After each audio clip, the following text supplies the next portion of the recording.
हजरत इब्राहीम अलैहिस्सलाम। हजरत इब्राहीम अलैहिस्सलाम का जिक्र कुरान पाक में। कुरान पाक के रुशद व हिदायत का पैगाम चूँकि इब्राहीमी मिल्लत का पैगाम है, इसलिए कुरान पाक में जगह जगह हजरत इब्राहीम अलैहिस्सलाम का जिक्र किया गया है, जो मक्की मदनी दोनों किस्म की सूरतों में मौजूद है, यानी 35 सूरतों की 63 आयतों में हजरत इब्राहीम अलैहिस्सलाम का जिक्र मिलता है। हजरत इब्राहीम के वालिद का नाम। तारीख और तौरात दोनों हजरत इब्राहीम के वालिद का नाम तारिक बताते हैं और कुरान पाक के एतबार से हजरत इब्राहीम अलैहिस्सलाम के वालिद का नाम अज है। इस सिलसिले में उलेमा, तफसीर लिखने वाले, मगरिबी मुस्तशरिकों और तहकीक करने वालों ने बड़ी बड़ी लंबी लंबी बहसें की हैं, लेकिन इनमें अख्तियार की गई ठंडी ठंडी बातें हैं। इसलिए कि कुरान मजीद ने जब खोल खोल कर आज़र को अब इब्राहीम अलैहिस्सलाम का बाप कहा है, तो फिर इंसाफ के उलेमा और बाइबल की तकवीनी अटकलों से मुतासिर होकर कुरान मजीद की यकीनी ताबीर को मजाज कहने या इससे भी आगे बढ़कर कुरान मजीद में कवायद की बातें मानने पर कौन सी शरई और हकीकी ज़रूरत मजबूर करती है। साफ और सीधा रास्ता यह है कि जो कुरान मजीद में कहा गया उसको मान लिया जाए, चाहे वह नाम हो या लक़ब हो। हजरत इब्राहीम अलैहिस्सलाम और दूसरे अंबिया अलैहिमुस्सलाम। हजरत इब्राहीम के हालात के साथ उनके भतीजे हजरत लूत अलैहिस्सलाम और उनके बेटों हजरत इस्माइल अलैहिस्सलाम और हजरत इसहाक अलैहिस्सलाम के वाक़ियात भी वाबिस्ता हैं। इन तीनों पैगंबरों के तफसीली हालात इनके तज़किरों में बयान किए गए हैं। यहाँ सिर्फ हजरत इब्राहीम अलैहिस्सलाम के हालात के तहत कहीं कहीं जिक्र आएगा। हजरत इब्राहीम अलैहिस्सलाम की अज़मत। हजरत इब्राहीम की शान की इस अज़मत के पेशेंज़ जो नबियों और रसूलों के दरमियान उनको हासिल है, कुरान मजीद में उनके वाक़ियात को अलग अलग उसलूब के साथ जगह जगह बयान किया गया है। एक जगह पर अगर थोड़े में जिक्र है तो दूसरी जगह तफसील से तज़किरा किया गया है, और कुछ जगहों पर उनकी शान और खूबी को सामने रखकर उनकी शख्सियत को नुमायां किया गया है। तौरात ये बताती है कि हजरत इब्राहीम इराक के कस्बा और के बाशिंदे थे और अहले फद्दान में से थे और उनकी कौम बुत परस्त थी, जबकि इंजील में साफ लिखा है कि उनके वालिद नज्जारी का पेशा करते और अपनी काम के अलग अलग कबीलों के लिए लकड़ी के बुत बनाते और बेचा करते थे। मगर हजरत इब्राहीम अलैहिस्सलाम को शुरू ही से हक की बसीरत और रुशद व हिदायत अता फरमाए, और वे ये यकीन रखते थे कि बुत न देख सकते हैं, न सुन सकते हैं, और न किसी की पुकार का जवाब दे सकते हैं, और न नफ़ा व नुकसान का उनसे कोई वास्ता है, और न लकड़ी के खिलौनों और दूसरी बनी हुई चीज़ों के और उनके बीच कोई फ़र्क और इम्तियाज़ है। वे सुबह व शाम आँख से देखते थे कि इन बेजान मूर्तियों को मेरा बाप अपने हाथों से बनाता और गढ़ता रहता है, और जिस तरह उसका दिल चाहता है नाक कान आँखें गढ़ लेता है और फिर खरीदने वालों के हाथ बेच देता है। तो क्या ये खुदा हो सकते हैं, या खुदा जैसे या खुदा के बराबर हो सकते हैं? हजरत इब्राहीम अलैहिस्सलाम ने जब ये देखा कि कौम बुतपस्ती, सितारा परस्ती और मज़ाहिर परस्ती में ऐसी लगी हुई है कि खुदाए बरतर की कुदरत मुतलका और उसके एक होने और समद होने का तसव्वुर भी उनके दिलों में बाकी न रहा, और अल्लाह के एक होने के अकीदे से ज़्यादा कोई ताज्जुब की बात नहीं रही, तब उसने अपनी हिम्मत चुस्त की और ज़ाते वाहिद के भरोसे पर उनके सामने दीन हक का पैगाम रखा और ऐलान किया,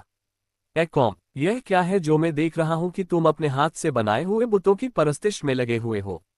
क्या तुम इस कदर गफलत के ख्वाब में हो कि जिस बेजान लकड़ी को अपने हथियारों से गढ़कर मूर्तियां तैयार करते हो, अगर वे मर्जी के मुताबिकम न बने तो उनको तोड़कर दूसरे बना लेते हो, बना लेने के बाद फिर उन्हीं को पूजने और नफा नुकसान का मालिक समझने लगते हो? तुम इस खुराफात से बाज आ जाओ, अल्लाह की तौहीद के नजमा गाओ और उस एक हकीकी मालिक के सामने सरे नियाज झुकाओ जो मेरा, तुम्हारा और कुल कायनात का खालिक व मालिक है। मगर कौम ने उसकी आवाज पर बिल्कुल ध्यान न धरा, और चूंकि हक सुनने वाले कान और हक देखने वाली निगाह से महरूम थी, इसलिए उसने जलीलुल कद्र पैगंबर की दावत हक का मजाक उड़ाया और ज्यादा से ज्यादा तमरुद व सरकशी का मुजाहरा किया। बाप को इस्लाम की दावत और बाप बेटे का मुनाजरा। हजरत इब्राहीम अलैहिस्सलाम देख रहे थे कि शिर्क का सबसे बड़ा मरकज खुद उनके अपने घर में कायम है, और आज़र की बुतपस्ती और बुतसाजी पूरी कौम के लिए एक धुरी बनी हुई है। इसलिए फितरत का तकाजा है कि हक की दावत और सच्चाई के पैगाम के फर्ज की अदायगी की शुरुआत घर से ही होनी चाहिए। इसलिए हजरत इब्राहीम ने सबसे पहले अपने वालिद अज की को मुखातब किया और फरमाया, ए बाप, खुदा परस्ती और मारफत इलाही के लिए जो रास्ता तूने अपनाया है और जिसे आप बाप दादा का पुराना रास्ता बताते हैं, ये गुमराही और बातिल परस्ती का रास्ता है, और सीधा रास्ता राहे हक सिर्फ वही है जिसकी मैं दावत दे रहा हूँ। ए बाप, तौहीद ही नजात का सरचश्मा है, न कि तेरे हाथ के बनाए गए बुतों की पूजा और इबादत। इस राह को छोड़कर हक और तौहीद के रास्ते को मजबूती के साथ अख्तियार कर, ताकि तुझको अल्लाह की रजा और दुनिया और आखिरत की सादत हासिल हो। मगर अफसोस की आज़र पर हजरत इब्राहीम अलैहिस्सलाम की नसीहतों का बिल्कुल कोई असर नहीं हुआ, बल्कि हक कबूल करने के बजाय आज़र ने बेटे को धमकाना शुरू किया। कहने लगा कि इब्राहिम, अगर तू बुतों की बुराई से बाज न आएगा तो मैं तुझको पत्थर मार मार कर हलाक कर दूंगा। हजरत इब्राहिम ने जब ये देखा कि मामला हद से आगे बढ़ गया और एक तरफ अगर बाप के एहतराम का मसला है तो दूसरी तरफ फर्ज की अदायगी, हक की हिमायत और अल्लाह के हुक्म की इताअत का सवाल, तो उन्होंने सोचा और आखिर वही किया जो ऐसे ऊंचे इंसान और अल्लाह की जलील कद्र पैगंबर के शायान शान था। उन्होंने बाप की सख्ती का जवाब सख्ती से नहीं दिया, हकीर समझने और जलील करने का रवैया नहीं बरता, बल्कि नहीं, लुत्फ व करम और अच्छे अखलाक के साथ यह जवाब दिया, ए बाप, अगर मेरी बात का यही जवाब है तो आज से मेरा तेरा सलाम है।